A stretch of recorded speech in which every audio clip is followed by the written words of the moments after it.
I'm very excited to bring on our next guest. We've got somebody, and the local celebrity, I would even say. Mr. John Inman is in the house. What is up, John? How you doing, man? Good. How are you doing? I am awesome, man. Thank you so much for joining this evening. I've really been looking forward to this. We've been talking about this for like 2 months or something.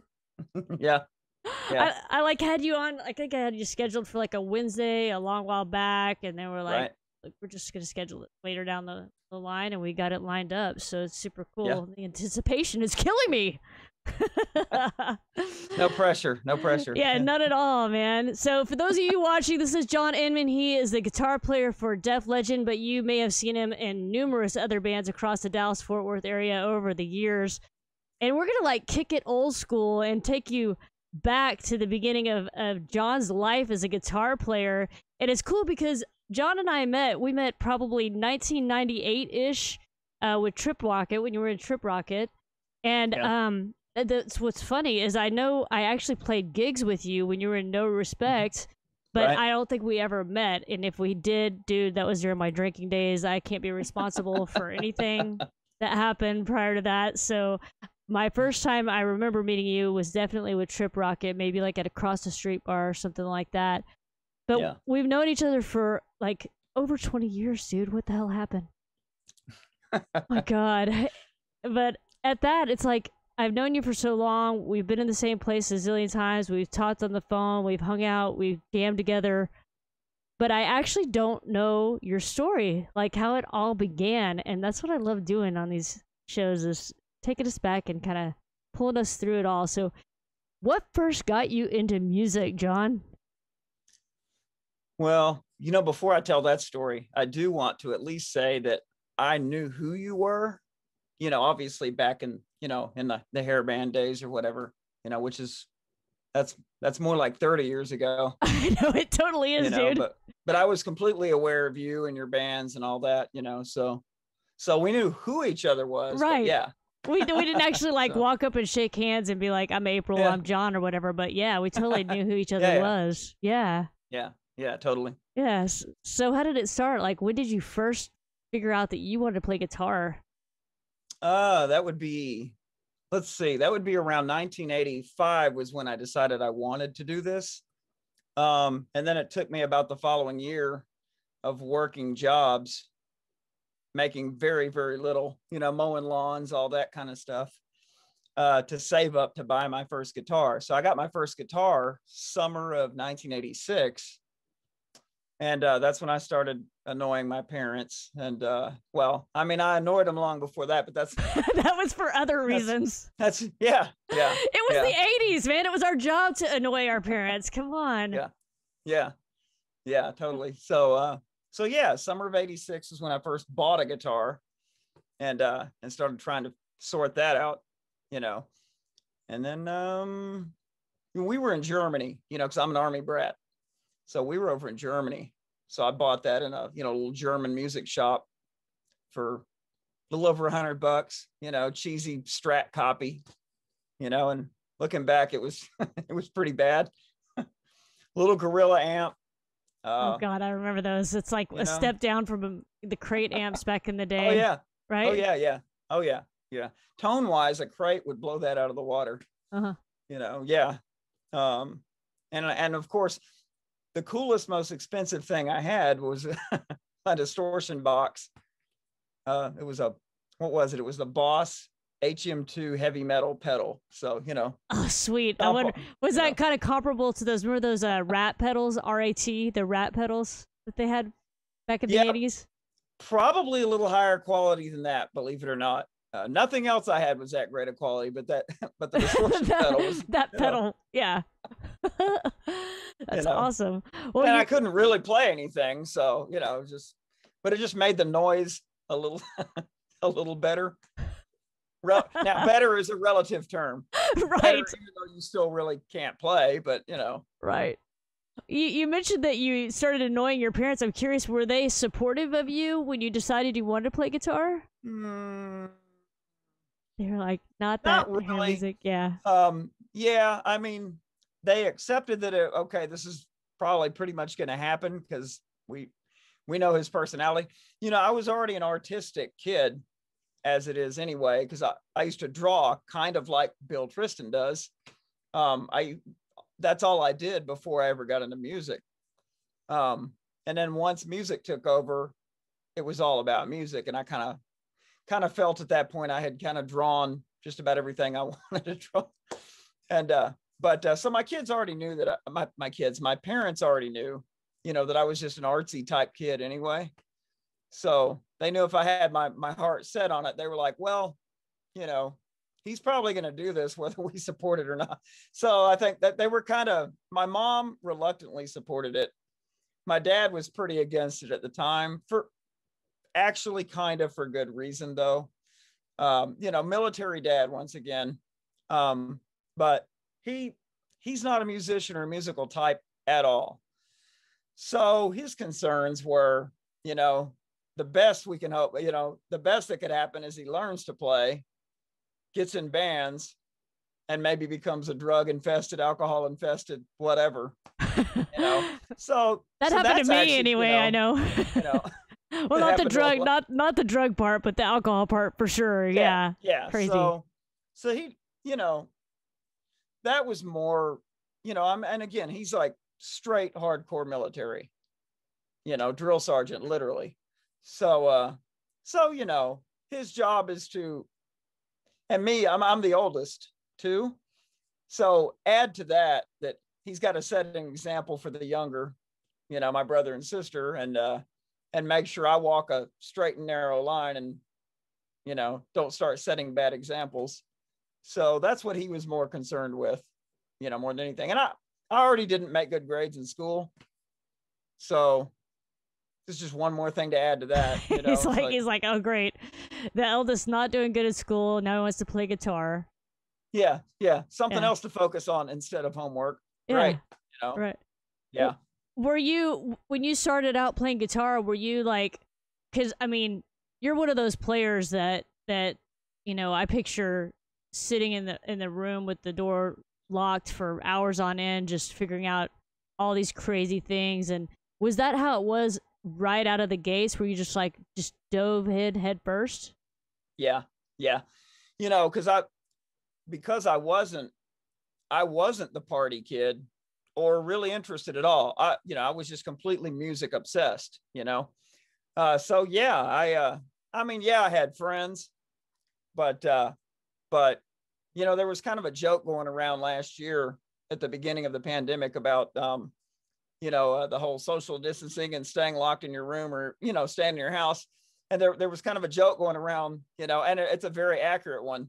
It was like, well, some of us have been kind of training for this all our lives. It's like, that's how I started playing guitar. Right. You're like, oh, I just get to play guitar more now. The doors are shut. Yeah, I'll just start. Maybe I'll get whatever. Maybe I'll get a little better now. Right. Yeah. I mean, less distractions. Dude, I did the exact same thing. Well, I started rehearsing a lot more at home at that point. I was like, wow, I get to actually spend time rehearsing and go to the studio, rehearse and do that thing. Yeah.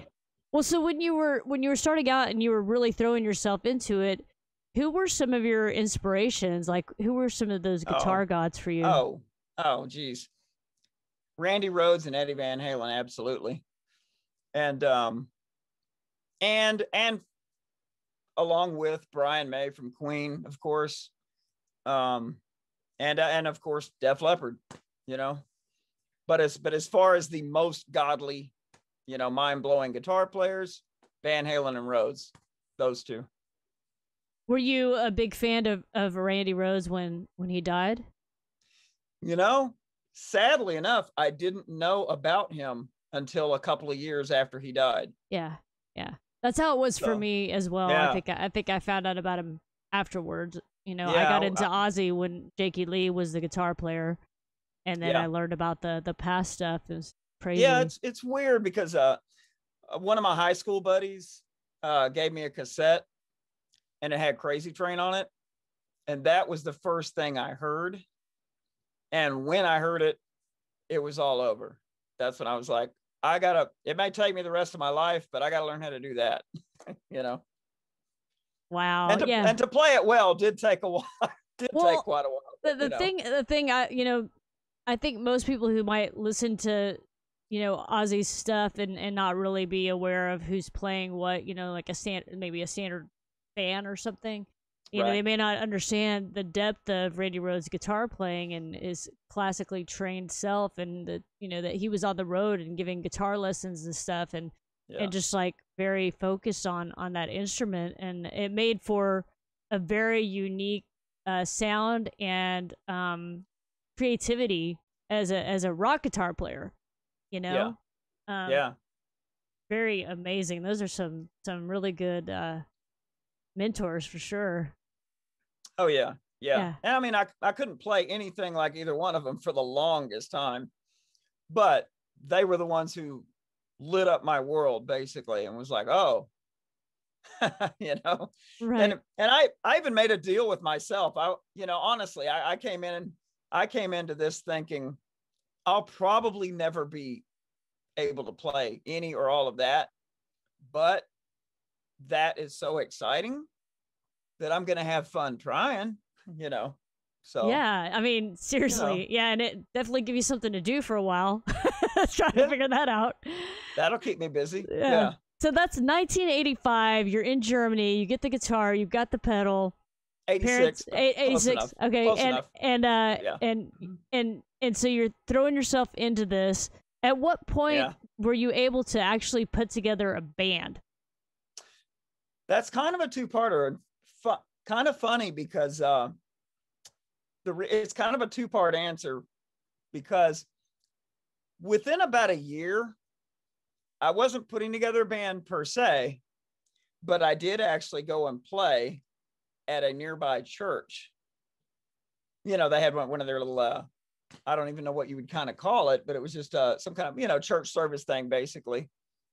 And I'm not and never have been per se a big church guy, but I've gone a few times, right? And they had this little program they wanted to put on, and they put together 2 or 3 songs that they had, and they heard or whatever that I was a guitar owner at that point, at least. Not necessarily a guitar player, but you owned a guitar. Yeah, I owned one. I want to be a guitar player, but I just own one. But they were like, hey, would you like to try to play this 2 or 3 songs with us? And I was like, hey, I'd love to try. So I did, and I did pick up on it. Really, really, really super easy stuff, which is why I could play it, because it had to be pretty easy. So I did. I worked on the songs, and it was just like myself and a piano player and like a choir, So not a full band, but close enough. And you're playing in front of people, although I was kind of off to the side, kind of hiding somewhat behind the choir a little bit, because I knew I couldn't really play. You're just so like fake it till you make it kind of thing going on, right? Crawl before you walk, right. Ease my way into this. Let's not bite off more than we can chew, No need to go strutting when you're not that proud to begin with. It's like right. I don't need that kind of heat, Right. So let's see. About a year after that, we moved back to the States, which was here at Killeen, Fort Hood, Texas. And so that's where I ended up in high school here, stateside. And I started talking to some other degenerate looking guys like myself to see who else. You just pick them out of a crowd really easily. You're like, there's somebody. We tend to find each other. Right. And especially in a small town like I was in, it's like, you stick out pretty well, So you tend to find each other like that. And started putting together my first actual band. And that band was called Ragdoll. Rag with 2 G's because we're 80s, right? So kind of came back around on you a little, didn't it? With the legend. Yeah. That's awesome. Yeah. So, and that's even funnier because we, when I say band, I have to use that term, of course, loosely too. It became a band, but the beginnings couldn't be funnier and more humble. Of course, does make the best stories later in life. But so what we started out in, so it was myself, a bass player, and my brother Brett was the singer. And it was just, that's all we had. Our bass player, his parents had a barn, like a legit, literal, old, probably going to fall down on us and kill us barn. And that was our first jam space. And again, it's just myself, the bass player, and my brother. So we're sitting here trying to figure out Iron Maiden and Motley Crue and, stuff like that. Again, I'm just picturing it. It's like no drummer, no drums. We're gonna rock out. Just jam, yeah. No drums. So I'm sure we had impeccable timing. Right. And then after probably I don't know, maybe a month or two of us, trying to create a band, I met our drummer. He was also there at the high school with us, but he didn't look like a degenerate like we did. So that's why we didn't track him down. Right. He almost didn't find him, probably. Almost. If it wasn't for him wanting to fight me after school, we would have never met. Was there something specific is this a good story? Come on, tell us. Yeah. So we were in social studies class or whatever. And he had the real, his image and everything was just real little country town, cowboy, roper boots, and just, the slick haircut and the puffy shirt tucked in the jeans, and it was just the look of the time or the situation, I guess. But I mean, he did not look like a guy who probably listened to Motley Crue or anything like that. And I stuck out like a sore thumb because I had just moved back here from Germany, Europe, and so I'm in my jean jacket with my buttons and patches and whatever, and what you would call for the time long hair. So we were in social studies class one afternoon, and he starts trying to pick at me, I guess for my appearance. He starts calling me Bon Jovi. Like the biggest compliment ever in the 80s. Right. Yeah. And it's not really hurt my feelings per se, but he was just, you can tell when someone's really just trying to antagonize you and trying to kind of call you out, in the classroom or whatever. So in a rare brute moment, I told him, fine. I use some words that I definitely would have gotten thrown out of class for, especially now, but I used some choice words and told him we can meet outside, after school or what, at the bike racks. Meet me at the bike racks. Yeah. So after school, I end up out there, and to be honest with you, I can't remember if he showed up or not, because we never got in a fight. I don't remember if he showed up, but if he did, there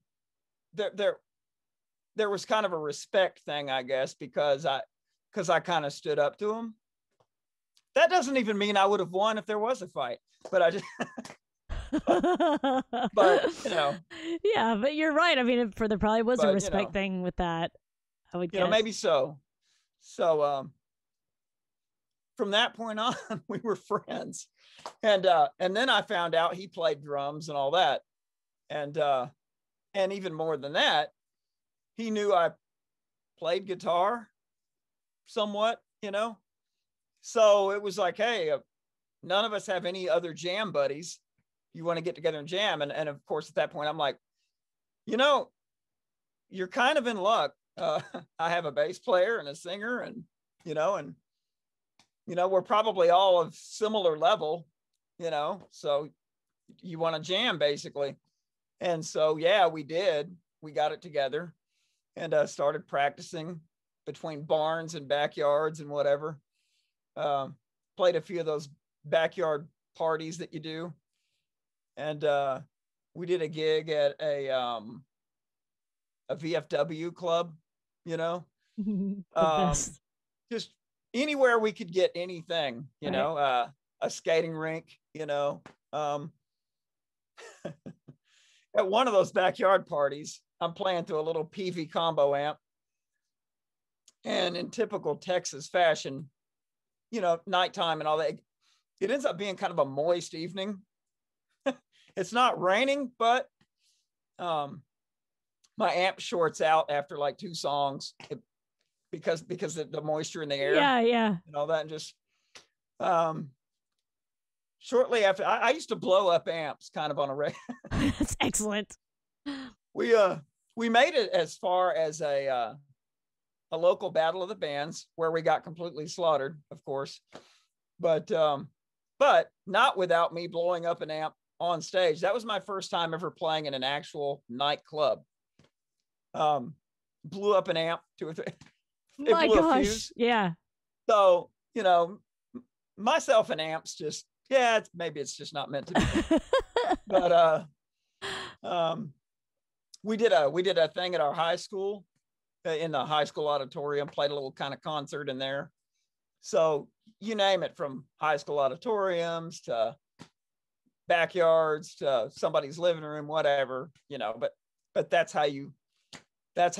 Yeah, that know? totally is how you start. You know, What kind of were you actually like? What kind of tunes were you playing? I know you said that you mentioned you guys started out with like Motley Crue and Iron Maiden and stuff. Did you play Def Leppard back then? I'm trying to think, and I know that should be a very easy answer. Okay. We did Rock of Ages. Right. We did something like that. We were real careful to not pick things we just couldn't handle. And, right. You know, although sometimes some people may think of Def Leppard as simple and so, well, some parts of it can be, but we always knew vocal harmonies was a big deal. Yeah, totally. And it was like, if you can't do them, just don't bother. Yeah, don't even try. Yeah. You know, so I think we did Rock of Ages, which was safe enough. Right. You know, but that was about it. The other stuff we were playing, White Snake, which is not unchallenged.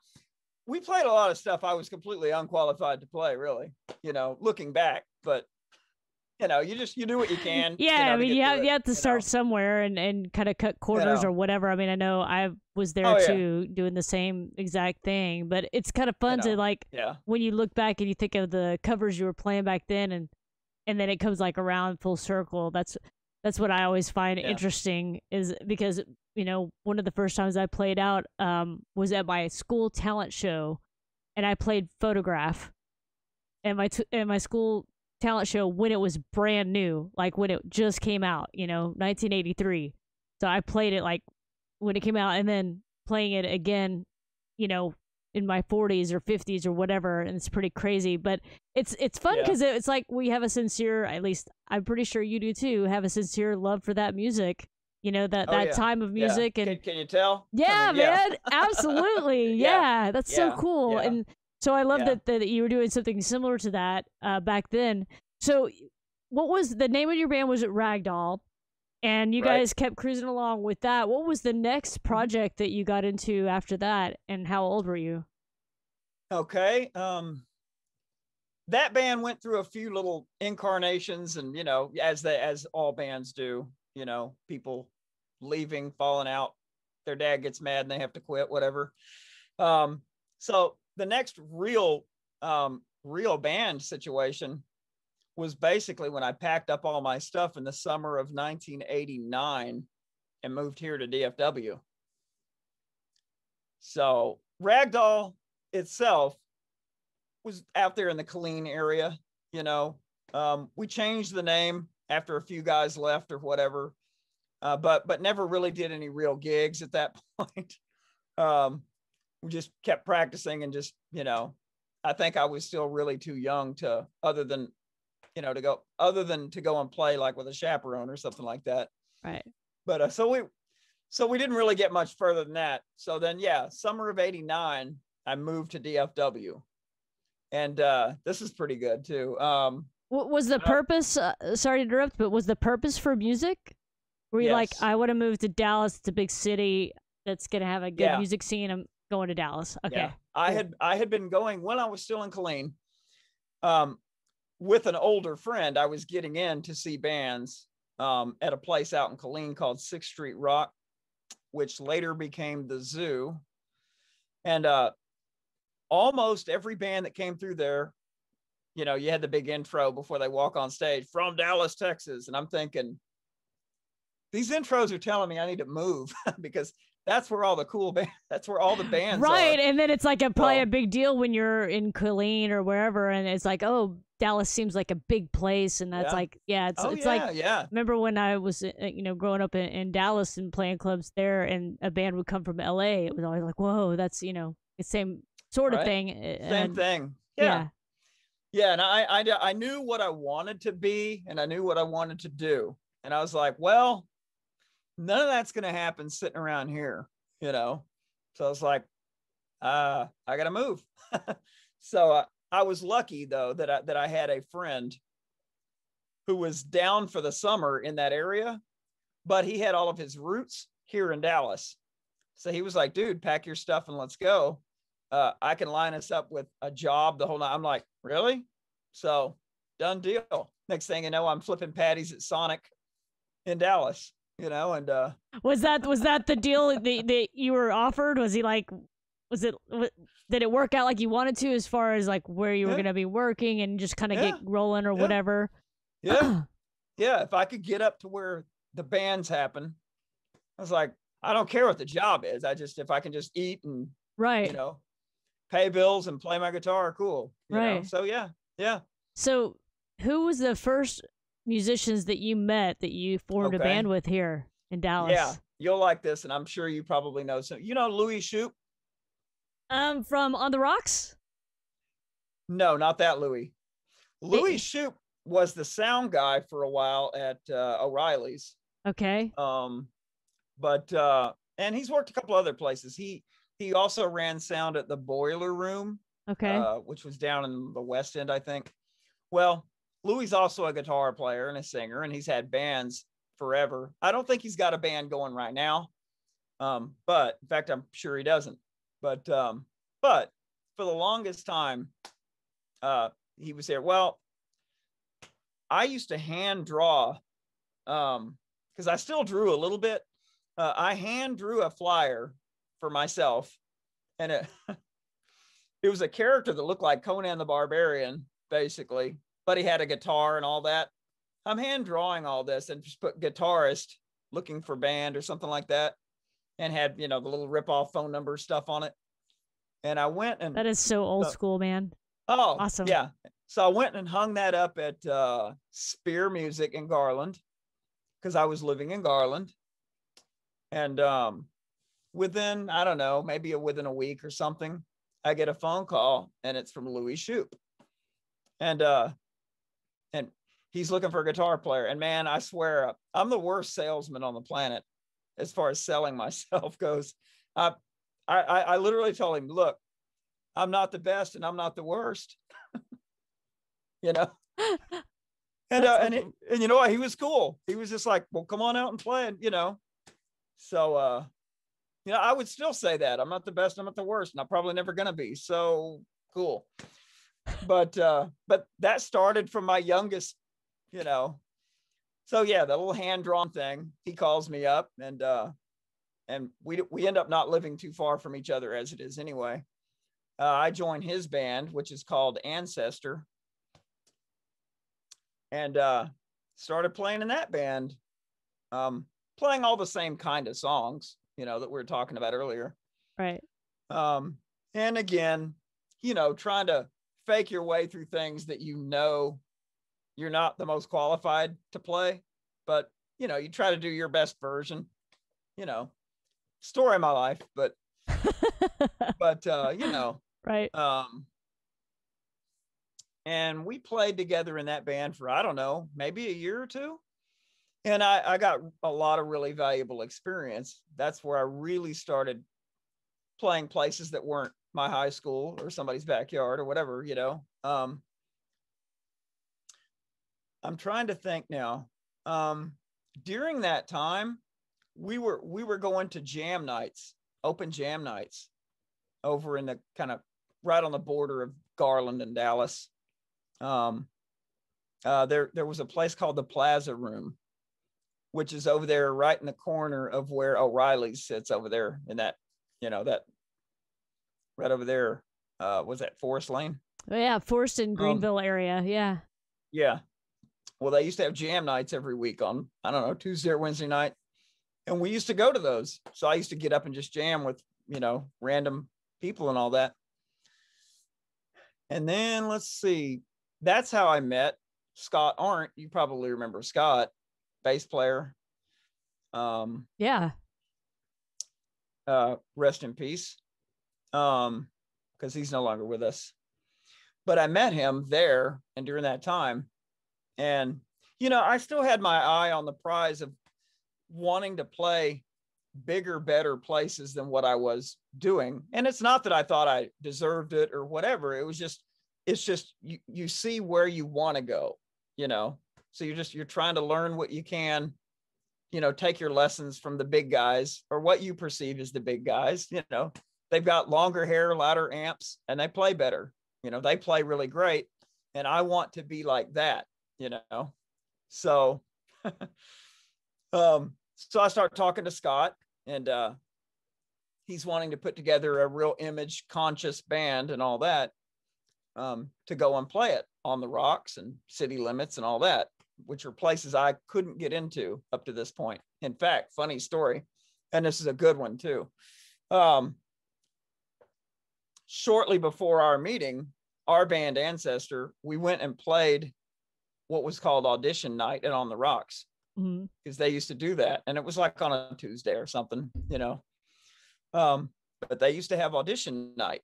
So, you know, you send them a demo tape, whatever. And if they like the tape enough to let you come and audition, that's how that worked. Well, and then of course the biggest thing was you had to bring a bunch of people, or as many people as you could, because that's what it all kind of rode on. I recall. And it helps if you're pretty good, which we weren't that great, you know. And I'm not insulting my other bandmates and Ancestor with that. We weren't that great. I wasn't that great. So you guys were just really getting going, though. I mean, you guys were young and everything. Yeah. So we got in there. We did audition night, and we did not pass. We did not get to come back and play. You know, so they were like, "Thanks, we'll call you."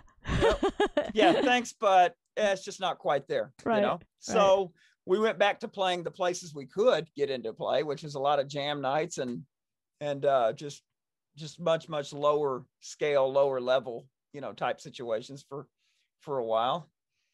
So when I finally met Scott, you know, it was like, okay, well, we are trying to get something that is built to go to those places. And I'm like, great. Well, I'm still working on my playing, so I'm trying to get good. I'm trying to get better. But yeah, more of an image, especially for that time, would certainly help, and did, you know. So we got together and formed the band called Rage of Angels. And that was a 4-piece.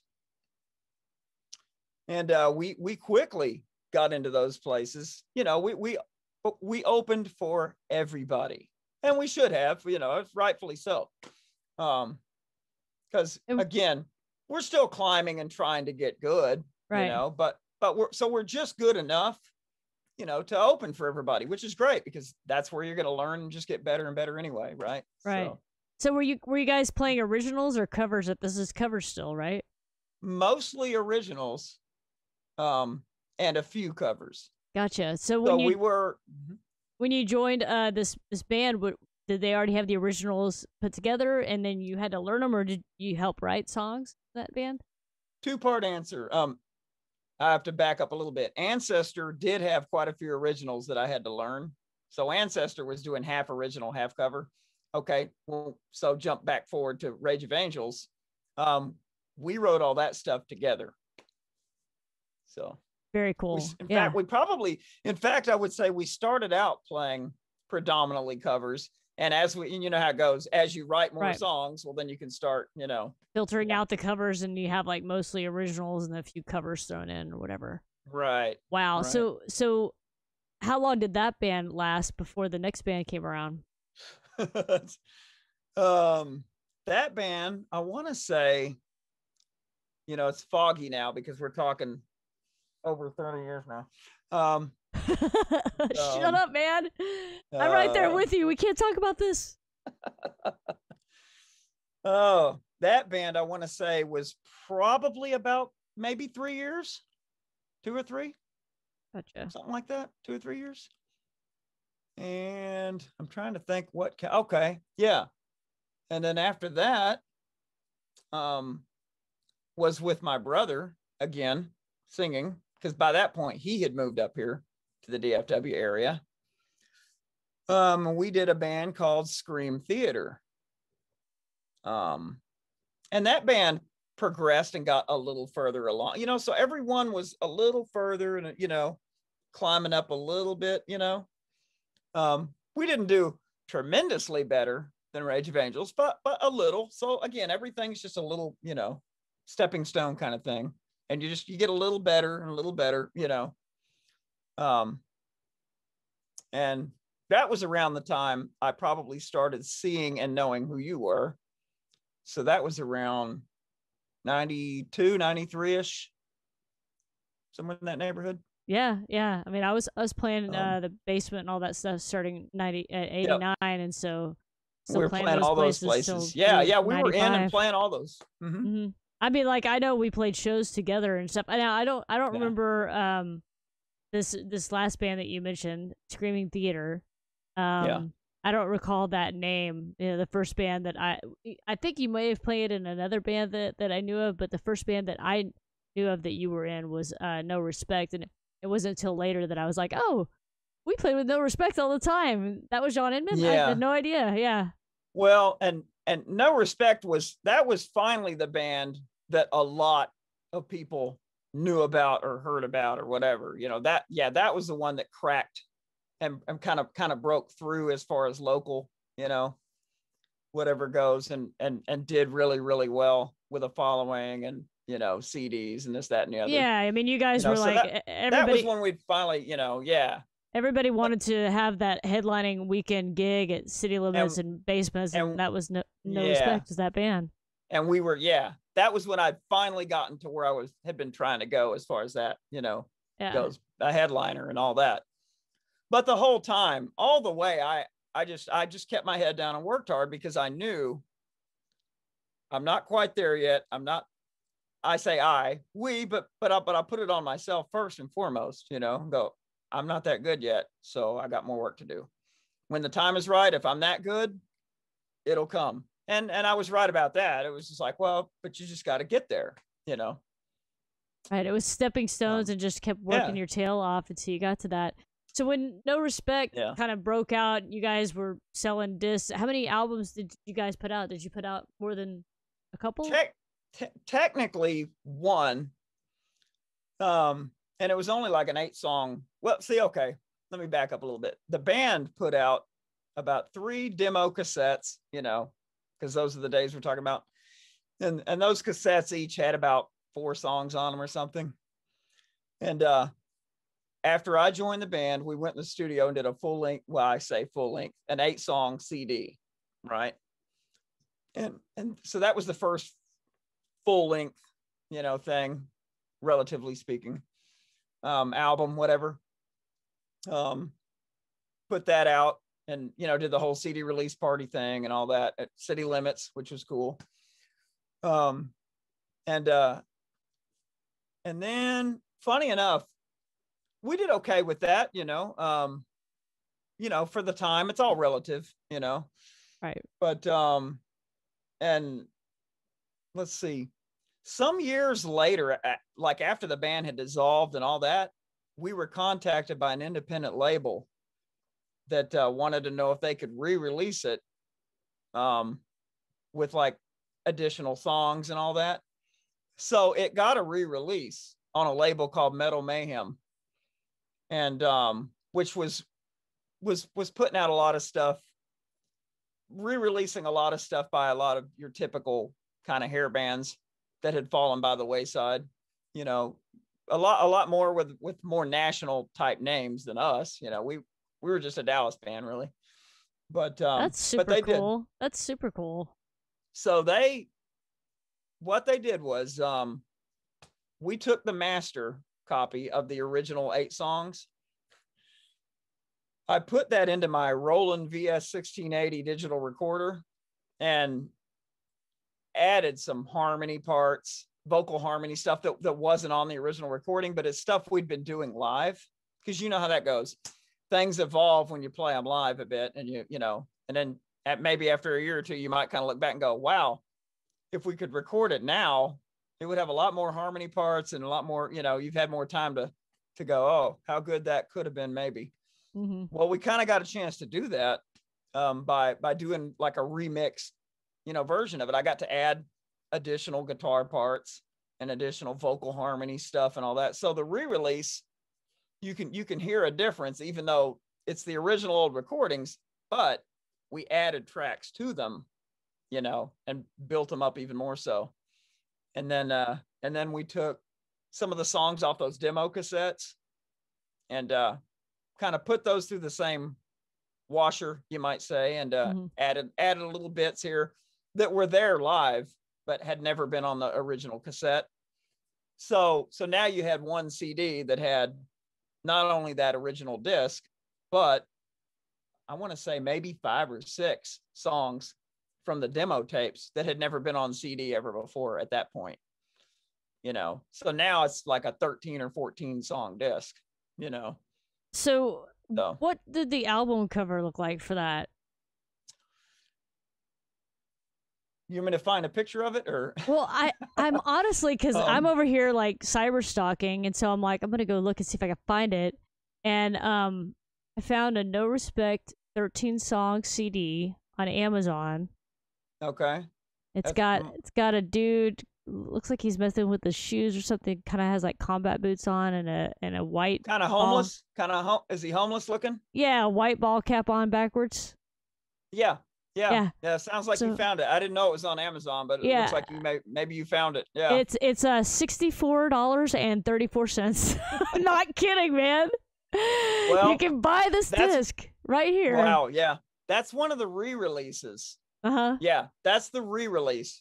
The original was almost the exact same cover. Uh-huh. But instead of that blue and whitish kind of tone, it was more like brown and whitish. So we wanted to make the re-release stand apart from the original, so you could tell the difference by looking at the cover. Right. But yeah, that homeless dude's not really homeless. In fact, quite the opposite. But I gotta share it. I gotta show everybody. Hang on, let's show it. It'll be fun. Hold on. Yeah. I'm gonna bring it up big on the screen real quick so people can see that it's actually $64. It's actually kind of Amazon. It's kind of sought after. It shows up on eBay every now and then, and it's like $50 or more sometimes. And I'm like, that's awesome. Can we get any of that money? I know, right? I'm like, what happened? So they've got 3 used ones and 2 new ones. You can get it. Cool. It's $14 more to buy it used. Explain that to me. Okay. Maybe it's been used by the band. Oh. It's y'all's own personal copy or something. Yeah, no, I need to look around and make sure. Yeah, right. Somebody snagged it and they're selling your copy, and that's why it's such an amazing deal. Yeah. That's I only crazy. have like 1 left, but yeah. Wow. Yeah. So to fast forward, we're gonna. So, No Respect was by far, you know, that was, you know, when I look back, I'm like, wow, that was, you know, a really big band that you were in back in that day. You guys were nailing that kind of 80s look, even though it was early 90s. Yeah. You guys were nailing that look, everything. And then I guess that was like 94, 93, something like that. Right. And then I guess it was in 2003 is when I got in a band with John Vaughn, who used to play bass for No Respect. And same deal with him. I didn't know him when he was in No Respect, but I mean, I probably met all of y'all but I didn't know him at that time. And then I got that band with him, and then I was like, oh my God, it's like we're so interconnected. And I mean, that's how it gets to be in the music scene, especially when you've been in it in a long time. And then later down the line, about 4 years after No Respect, which it seems like, to me, like the difference between No Respect and Trip Rock, it feels like 10 or 15 years, because it's just such a different element in the music scene by that time. All the rock clubs closed down, 95, 96 time frame. Basement, On the Rocks, Dallas City Limits, they were all gone by 96, around that time. And then it was just kind of this new kind of canvas of music that was more, alternative, or in your case with Trip Rocket was, I have trouble even describing it, because I want to call it like dance, but it's more like techno, or electronica is what they called it. And just great guitar riffs in there, and amazing keyboard by Bobby, and Bobby's obviously went on to be in multiple bands, Thin White Dukes, LaCure, y'all's new project right now you guys are doing, and everything just came around like full circle. So you went through the Trip Rocket thing. How long were you with Trip Rocket? Almost 10 years. Really? I don't think I realized it was that long. Wow. Well, here's the thing. It's a two-parter there. The band had an alter ego that was it was all the same band members, but we would play under the name Dance Regina, doing dance electronica covers. Right. So, I remember that. Yeah. Yeah. That's what's funny, is that's what I auditioned for first and foremost. And then Bobby was like, okay, yeah, you're hired, but what comes along with the deal is you have to be a member of Trip Rocket too. Right. And I was like, cool, whatever. It's all good. Yeah. Sounds like fun. Sounds like fun. Yeah. Yeah.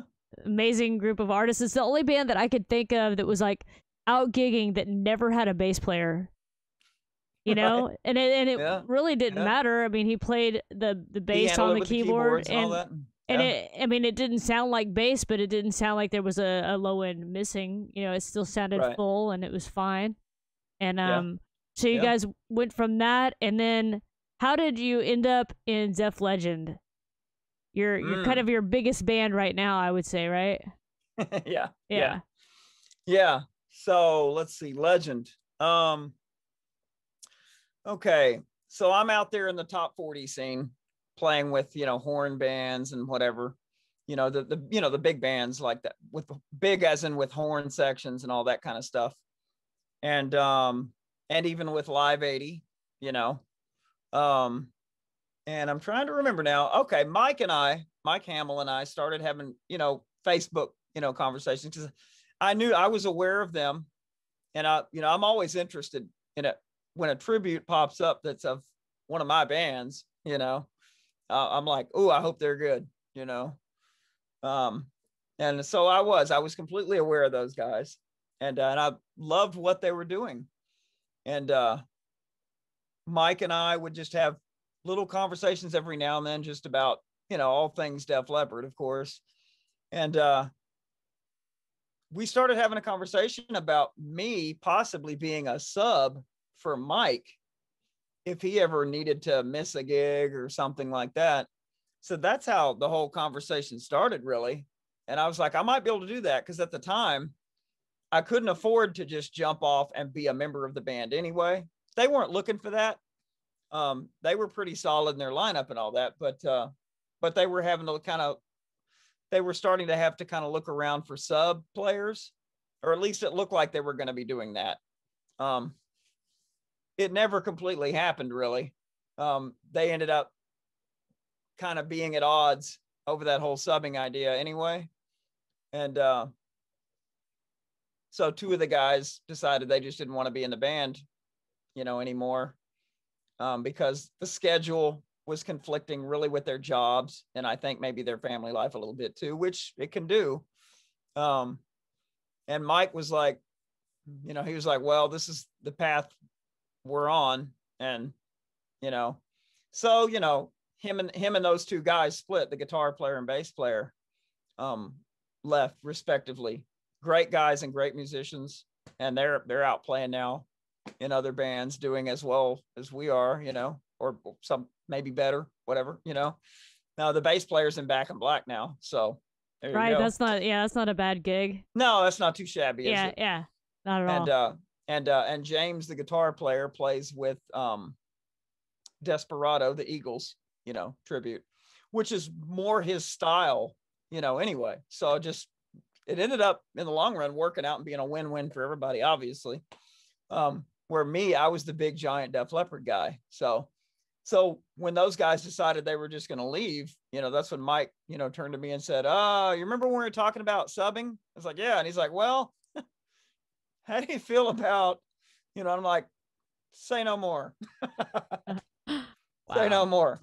And I was in a position in that moment to kind of jump ship a little bit from what I was doing in top 40, and a little burned out too, you know, let's be honest.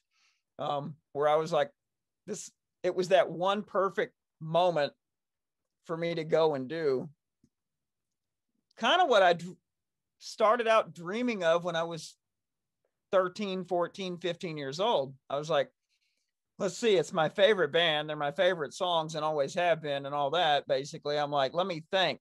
Sure. You know, how hard is that? Yeah, no kidding. And then, I mean, they already have a huge and, following and it's just been growing more and more. And they're going to give me money for that. Okay, cool. Yeah.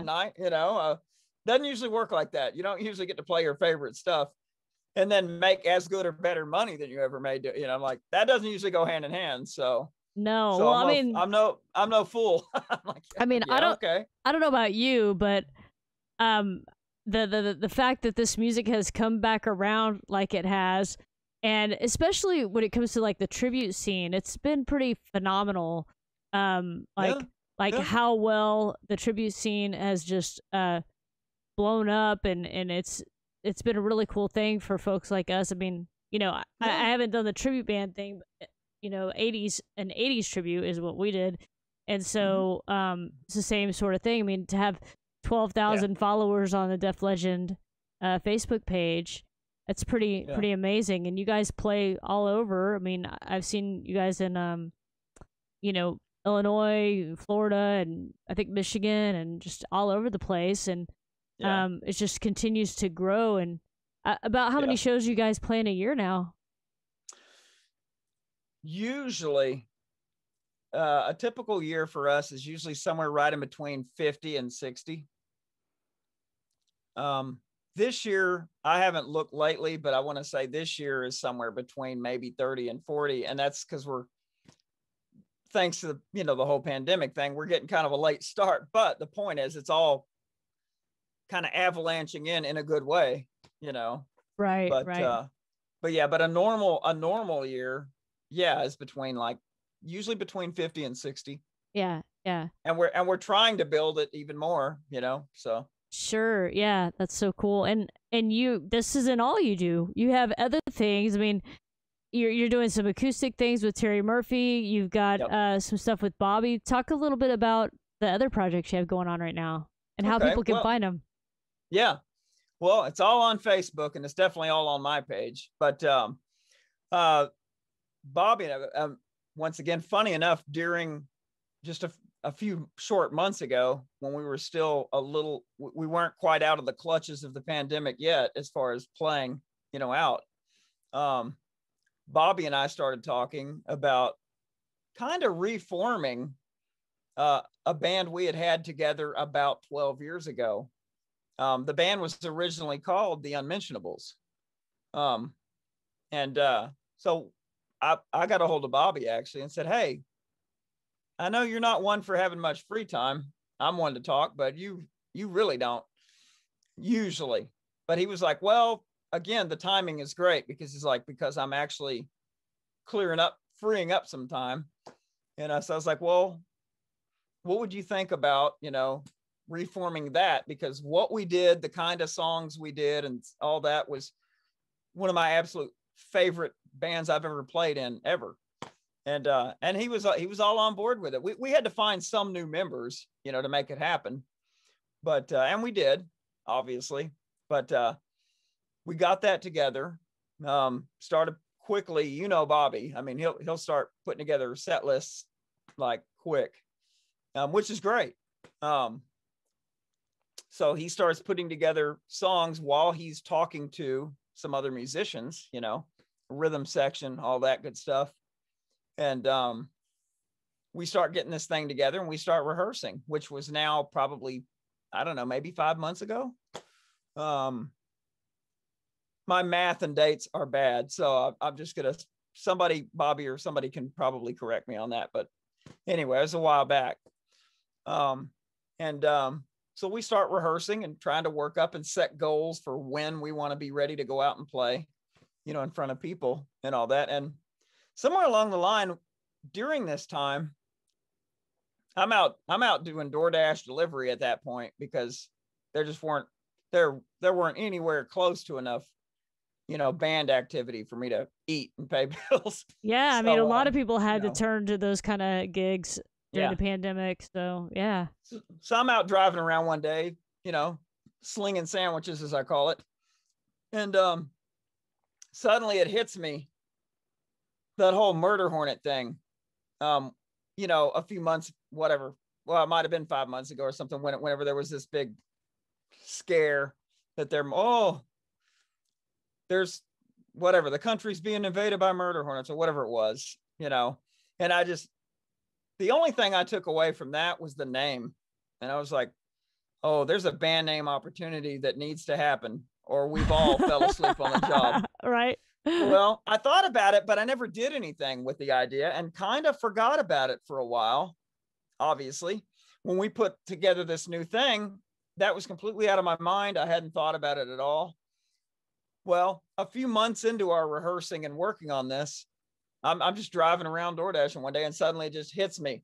I have to pull over, just pull over on the side of the road. And I'm like, that's it. We were going to use the Unmentionables band name. And even though I thought of that name too, I was very quick to tell Bobby and them, I'm like, I think it doesn't have to be me. We can come up with a better name idea than that. But I don't have one yet, and it doesn't have to be my idea, but I think we can do better. And they were all fine with that name. And that would have been okay, but there's okay. And then there's, oh yeah, you know. So when the murder hornet thing hit me, I'm like, oh, that's it. Now I need maybe one more word to kind of offset it and make it kind of quirky, funny, whatever. So then that's when fabulous hit me, and I'm just like, that's it. So I sent the guys a text and go, I got it. I've got it. It's perfect. Like the fabulous murder hornets. And yeah, just unanimously, anybody and everybody that heard the name was like, oh my God, that's great. And I'm like, that's pretty good. That's a good one. I mean, good ones are hard to come by. That's a good one. That's awesome. I'm like, and so you guys, we were talking the other day, and you said that you guys are doing a lot of like B-side stuff, and you're really just picking stuff that you really dig. And you guys had, your first show was not that long ago down in the near SMU, right? I think. Yep. Yeah. Right. Yeah. I forgot the name of the bar over there right now, but I'm just. I want to say it's Sons of Herman's Hall, isn't it? Or no, it wasn't that. I know it wasn't that, but I know, and although I've heard of that, no, it wasn't. Yeah. It wasn't that big, or yeah. But it's a really cool place, and I know we are going back to play there. It's a great place. I'm like going through all the places like Barley House and like. That's it. Is that it? Okay. I just remember all those places down there, and I was about to start running through all of them. So you've got that going on, and people can find. You guys have a Facebook for the Fabulous Murder Hornets, and then you're also doing some stuff with Terry Murphy from Escape, doing acoustic shows with him. What else do you have going on other than that musically? You know, just subbing for people. Here lately, ever since everything started blowing up, and you know this because you know how your schedule has suddenly gotten probably too. It's like the phone's like ringing off the hook now, because a lot of people I think did sell their stuff and just kind of retire from music or whatever. And I wasn't ready to give up on that. So I was like, no, I'm gonna wait at least another year before I do that. But and I'm glad I waited, because now my phone's blowing up every week to go sub in with some, cover dance band or whatever. So I do a little bit of that, but I'm not taking on any other full-blown band member type situations, because I'm like, I like my my Netflix and YouTube time. So I'm like, yeah, well, it's good to not overdo it too, and to play the shows that you really want to play. And so you've got your bands that you do that, and then you can pick and choose the sub gigs you want to take. They call you, you can be a yes or a no or whatever, and exactly still keep up with your YouTube and everything else. Yeah, not get burned out. Yeah, totally. Well, man, I realize we actually have gone over by quite a bit, but I was like, man, John's got this story that everybody's got to hear, and they got the full Megillah from you, man. It's like, hey, I'm caught up. We know who John Inman is now. We got the full history. Y'all. It's Historia by John Inman. So it's very cool. We're gonna put this up on our YouTube channel so everybody can watch it, but they can find out everything they need to know about you on your Facebook page. Just look up John Inman out there, and they can get all the information about all your gigs and all your bands and everything you've got going on. Sweet. Cool, man. Well, thanks so much, John, for joining. I'm sorry to cut you off here at the end. It's all good. Man, no, it's all good. But I'm so glad to get to hear the whole story, because there's so much of that I didn't even know, and it makes me, I'm going to go try to look up other people that we haven't talked to in forever and see what's going on with them, and see if I can find out if they have other bands happening too. It's been too long, so those names flying by. But we'll catch back up again soon, have you on again, and man, thanks so much for joining, John. Hey, thanks for wanting to have me. It's cool. Heck yeah, dude. We'll put this up on YouTube. I'll let you know when it's out there. We can share it with the masses, okay? Cool. All right, man. Have a great night. Thanks. All right.